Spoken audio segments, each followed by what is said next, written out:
terjadi di leher dan pergelangan tangan An. Tidak mungkin. JN segera menghubungi rekannya melalui walkie-talkie. Situasi darurat, unit 702, Lian cedera. Tidak ada nafas dan denyut jantung. Segera kirim bantuan, ucap JN sambil menangis. JN berusaha memompa jantung An dengan tangannya. Dia lalu memberi An nafas buatan.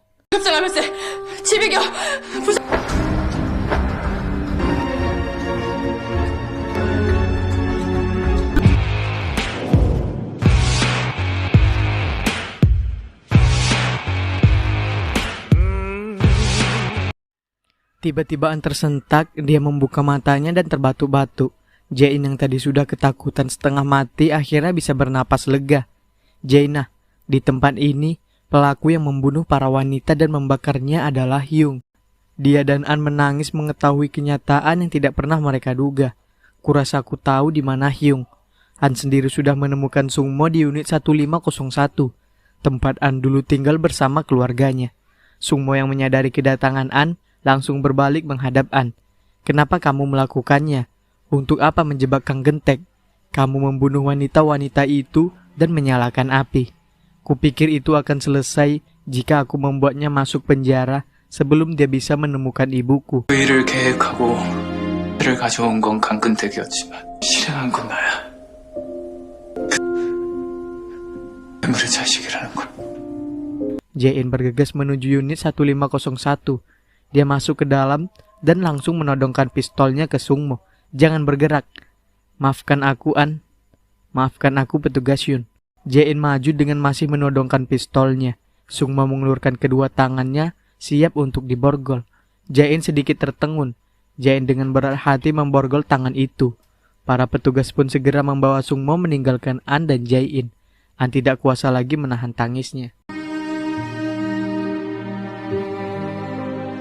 Detektif Lee menghampiri dokter yang baru keluar dari ruangan operasi. Kami harus mengamputasi lengan kirinya. Terlihat Kang Gentek yang terbaring dengan sebelah tangan diborgol dan sebelah tangannya lagi sudah tidak nampak. Pak Nam menginterogasi Sungmo. Anda mengakui penculikan dan percobaan pembunuhan Kang Gentek. Ya, saya mengakuinya. Pembunuhan apartemen Yungsung dan pembakaran juga adalah perbuatanku. JN menatap barang-barang yang disita dari Sungmo. Dia mengambil ponsel Sungmo lalu menyalakannya. Dia tertengun saat melihat riwayat panggilannya. Beberapa saat kemudian, JN dan Pak Nam sama-sama mendengarkan rekaman pembicaraan Sungmo dan Jaksano yang sepertinya sengaja direkam oleh Sungmo. Kamu mau apa? Aku dengar kamu diinterogasi sebagai tersangka penculikan orang bernama Kang Gentek. Kamu mau aku mengeluarkanmu jika ada masalah. Apa hanya itu? Ucap Jaksano. Buku besar berisi segala sesuatu tentang suap dari tahun 2004 sampai tahun 2010. Kalau Dragon Head Hunting dibuat untuk pengusaha, politis, polisi, dan jaksa atas perintah konstruksi YSS. Cukup detail, jelas Sungmo. Bawa itu padaku. Meski kamu melakukan pembunuhan, aku akan menutupinya untukmu. Di mana buku besar itu? Buku besar itu akan berfungsi sebagai batu di bagian bawah tumpukan. Apapun yang aku lakukan, tolong jangan lakukan apapun. Lakukanlah sesuai hukum. JN menghadapkan rekaman itu di depan Sungmo dan bertanya, jadi di mana buku besar itu? Aku sudah lama memikirkan ini, kepada siapa aku harus meninggalkan buku besar itu. Aku lebih suka jika kamu memberikan pesan terakhirku kepada An. Karena aku sudah merusak masa lalu, masa sekarang dan masa depan yang dia punya, ucap Sungmo. Aku minta maaf padanya. An sedang termenung di kamarnya, ponselnya bergetar. Ada panggilan dari Jain. Ya Jainah, aku bertanya pada Jaksa Kang di mana buku besar itu. Mungkin dia khawatir informasi itu bisa saja bocor. Dia bilang dia minta maaf karena telah merusak masa lalu, masa sekarang dan masa depanmu. Beberapa saat kemudian, An masuk ke kamar Sungmo.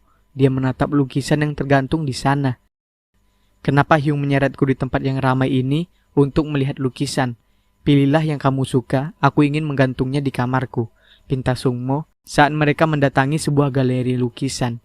Wah, yang ini keren. Kepala singa berarti masa sekarang, serigala mewakili masa lalu, dan anjing mewakili masa depan. Belajarlah di masa lalu, berhati-hatilah di masa sekarang, agar kamu tidak merusak masa depanmu. Itu arti dari lukisan ini. An melepas lukisan itu, lalu dia mengambil cutter untuk menyobek bagian belakang lukisan. An menemukan amplop coklat yang berisi buku besar. Dia membukanya dan melihat isinya. An duduk bertiga dengan Jae-in dan Pak Nam yang memeriksa buku besar. Meski kita menyerahkan ini ke kejaksaan, ini akan berubah menjadi sampah dalam sedetik, ujar Pak Nam. Bagaimana dengan komisaris polisi Yun? Mungkin bisa dengan kekuatannya, ujar Jae-in. Jaksano mematikan televisi saat melihat siaran berita tentang akan diadakannya konferensi pers oleh Pak Yun. Dia menelpon seseorang meminta untuk menemukan kasus yang lebih memalukan guna menutupi kasus korupsi. Pak Yun berbicara di depan awak media dengan seragam komisarisnya. Yang pertama dia lakukan adalah meminta maaf pada para korban kebakaran apartemen Yungsung. Dia mengakui telah menyembunyikan kebenaran dan melakukan penyelidikan secara tidak jujur. Tanpa menyadari tugasnya, dia menerima suap dari konstruksi YSS.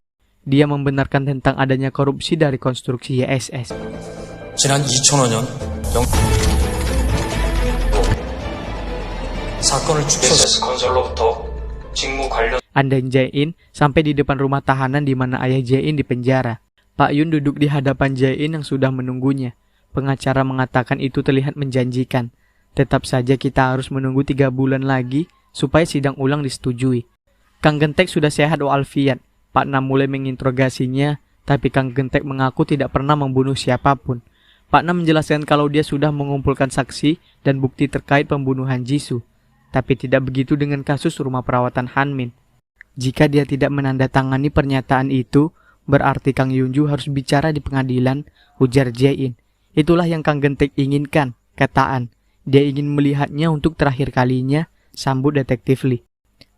Anda ingin aku bersaksi di depannya? Tanya Kang Yunju. Jae-in tahu itu sulit, tapi membuatnya bersalah dalam kasus ini akan menambah hukumannya. Flashback. Di pabrik baja Gang Ryong, seorang pria menanyai Kang Gentek muda, benarkah kamu tidak punya nama dan kamu bukan warga negara terdaftar? Kang Gentek diam saja. Kamu pasti diterlantarkan saat masih kecil. Kamu harus bergegas dan mendaftar sebagai warga negara. Jika aku melakukannya, aku perlu nama untuk mendaftar. Kamu tidak punya orang yang memanggilmu. Tidak. Pria itu lalu memanggil Kang Yunju muda yang sedang mencoret-coret tanah. Kamu tahu beberapa karakter Cina, buatkan nama untuknya. Kang Yunju menulis di tanah, bagaimana dengan Gentek? Itu artinya akar dan rumah. Kamu harus mengembara sepanjang hidupmu. Nama itu bisa membantumu tenang. Yunju berdiri hendak masuk. Dia berhenti saat Kang Gentek bilang suka dengan nama itu. Siapa namamu? Namaku Kang Yunju. Jawab Kang Yunju sambil tersenyum, lalu berjalan masuk ke dalam. Maka aku adalah Kang Gentek. Gumam Kang Gentek sambil memperhatikan Kang Yunju. Pak Guru Gendut membawakan ayam goreng sepiring penuh ke hadapan An, Daebong, dan Jae-in. Dan datanglah Sohyun. Pak Guru Gendut mempersilakan dia duduk. Daebong langsung memalingkan wajahnya untuk menyembunyikan senyumannya. Melihat kecanggungan antara Daebong dan Sohyun, Jae-in pun kepo menanyakan ada apa dengan mereka. Mereka berempat pun bersulang. Tangan An bersentuhan dengan tangan Sohyun. An melihat Sohyun yang lewat depan SPBU Daebong dan terus menatap Daebong dari dalam mobilnya. Beberapa saat kemudian Daebong menarik An ke belakang. Kurasa dia akhirnya belajar untuk menghargaimu. Semoga berhasil. An dan Daebong kembali ke tempat duduknya. Persidangan Kang Gentek digelar. Kang Gentek bersikeras dia tidak bersalah. Akhirnya hakim menghadirkan Kang Yunju sebagai saksi. Kang Yunju naik ke tempat saksi. Dia mengucapkan sumpah saksi dengan tangan gemeteran. Setelah itu dia memberanikan diri menatap Kang Gentek yang tidak berhenti menatapnya. Kang Yunju membeberkan kesaksiannya. 증인, 선서해 주세요. 선서. 피고인 강근택이 피해 Karena semua kejahatan yang dilakukan Kang Gentek, termasuk pembakaran rumah perawatan Hanmin, Kang Gentek dijatuhi hukuman mati. Kang Gentek terasingkan di dalam penjara seorang diri. Pak Yun ditangkap, dia menggunakan jam tangan Jisoo yang retak dan bernoda darah. Semua memilih tetap belajar meski harus dipenjara. An dan Jae-in masuk ke ruangan sidang di mana Sungmo yang jadi terdakwanya. Kang Yunju sudah lebih dulu datang dan duduk di bangku depan sambil tertunduk. Sementara Sungmo berdiri di depan hakim dengan tangan diborgol. Terdakwa membunuh 3 warga di apartemen dan membakar tempat itu yang menyebabkan banyak warga meninggal atau mengalami kerusakan properti. Mempertimbangkan fakta-fakta ini, hukuman dari pengadilan untuk terdakwa Kang Sungmo adalah 13 tahun penjara. Setelah mendengar keputusan hakim, An berdiri dan berjalan pergi. 1 tahun kemudian, malam harinya An datang ke tempat para detektif. Pak Nam, detektif Lee dan Jae-in melakukan penyamaran sebagai pengemis. An mengernyitkan dahinya. Apa yang sedang kalian lakukan? Ketiga detektif itu sedang berdandan untuk memaksimalkan penampilan mereka. Kemarin kami menangkap 2 tunawisma yang tinggal di rumah terbengkalai. Menurut mereka seseorang mengambil asuransi jiwa bagi para tunawisma belakangan ini, ucap Jae-in memberi penjelasan. Dia kebauan. Mereka menggelar kartus, Jae-in tiduran di samping detektif Lee. Cuma melongo, dia terpaksa memakai celana bekas yang bau itu.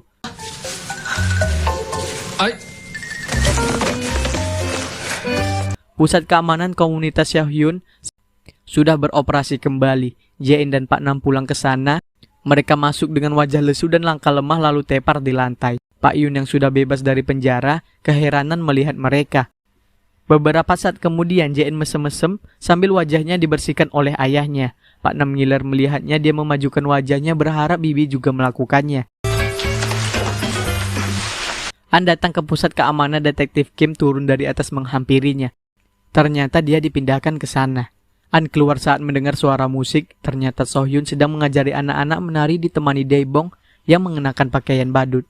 Daebong melepaskan kepala badutnya dan berteduh di gazebo. Sohyun menghampiri Daebong. Dia mengulurkan sebelah tangannya. 다봉. 안녕. Mengikuti ujian petugas polisi 2020.